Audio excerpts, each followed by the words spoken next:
ఈరోజు 2 చట్టసభల్లో మరి రాజ్యసభలో, లోక్‌సభలో మరి మహిళా బిల్లు గురించి వెళ్ళటం, దీనికి చాలా స్వాగతిస్తున్నాము. గతంలో దేవగౌడ గారు, వాజ్పేయి గారి సమయంలో 1996లో మరి ప్రవేశపెట్టడం జరిగింది. సుదీర్ఘంగా 27 సంవత్సరాల పోరాటం తర్వాత మళ్ళీ 2026లో 27వ సంవత్సరంలో మరి మేము తప్పనిసరిగా మహిళా బిల్లు ఆమోదం అవుతుంది. ఎందుకంటే గతంలో గరీబీ హటావ్, గరీబీ హటావ్ అని చెప్పి ఇందిరాగాంధీ గారి అత్తాకోడళ్ళు ఇద్దరు పరిపాలించారు గానీ, మహిళల్ని ఎక్కడ క్యాడర్‌ని తీసుకురావడం జరగలేదు. నిజంగా మీరు చూస్తే కాంగ్రెస్‌లో ఒకళ్ళు ఇద్దరు తప్పితే వాళ్ళు మిగతా వాళ్ళని పైకి రానివ్వలేదు. కానీ ఈ రోజుకి కూడా 33% మేము మహిళలకి బీజేపీ ఇస్తుంది. అలాగే మోడీ గారి పథకాలు చూస్తే ప్రతీది కూడా మహిళా పక్షపాతిగా స్టవ్వులు ఇవ్వటం గానీ, మహిళలు రానున్న రోజుల్లో బేటీ బచావ్, బేటీ పడావ్ అని మహిళల్ని పెంచే విధంగా ఆడపిల్లల్ని చంపకుండా వాళ్ళని విద్యాబుద్ధులు చేసే విధంగా, అంతేకాకుండా ఈరోజు మాకు చట్ట సభల్లో కూడా మరి ఈరోజు చూస్తుంటే దగ్గర ఉభయ సభల్లో 542, లోక్సభలో అయితే 242, వీటన్నిటిలో చూస్తే అక్కడ 78, ఇక్కడ 42 24 స్థానాలు దగ్గర చూస్తే 102 మందే మరి మీ మహిళల ఎక్కువ ప్రాధాన్యత తీసుకున్నారు.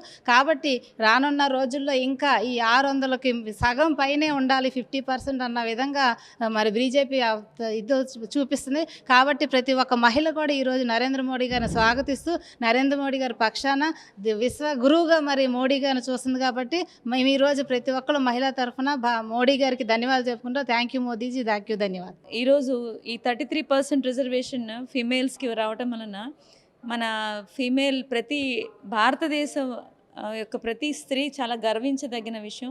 గోల్డెన్ వర్డ్స్గా చిత్రీకరించాల్సిన దినం ఈరోజు మన ఉమెన్ ప్రతి ఫీల్డ్లోనూ చాలా సక్సెస్ఫుల్గా ఉంటారు. అయితే మన కాన్స్టిట్యూషన్లో కూడా, మన పార్లమెంట్ అసెంబ్లీస్లో కూడా మహిళలు 33% ఉండటం వలన చాలా విషయాల్లో మెరుగైన అవకాశాలు కనిపిస్తాయి. లైక్ హెల్త్ వింగ్ అంటే మనకుండే mall nutrition, maternal mortality rates, ఇవన్నీ, నేను డాక్టర్ని, maternal mortality and mall nutrition rates తగ్గుతాయి. అలాగే డెసిషన్ మేకింగ్, అలాగే వాటర్ రిసోర్సెస్ గురించి కానీ చాలా ఆల్రెడీ పంచాయతీ లెవెల్లో మహిళలు ఉన్న 33%లో చాలా డెవలప్మెంట్ కనిపిస్తుంది. ఇదే హయ్యర్ లోకసభ, రాజ్యసభలో కూడా ప్లస్ ఏపీ స్టేట్ అసెంబ్లీస్లో కూడా ఉండటం వలన చాలా మెరుగైన atmosphere, decision making ladies involve అవ్వడం వలన ఉంటుంది. మన నరేంద్ర మోడీ గారికి చాలా ధన్యవాదాలు మాకు ఈ అవకాశం ఇచ్చినందుకు.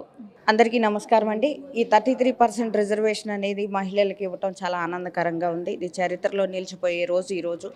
ఎందుకు అంటే ఆడవాళ్ళు ఆదిపరాశక్తులు, అన్నిటికీ ఏదైనా సాధించగలరు అనే మహోన్నతమైన ఉద్దేశంతో నరేంద్ర మోడీ గారు ఈ బిల్లు పాస్ చేయడం అనేది చాలా గర్వించదగ్గ విషయం.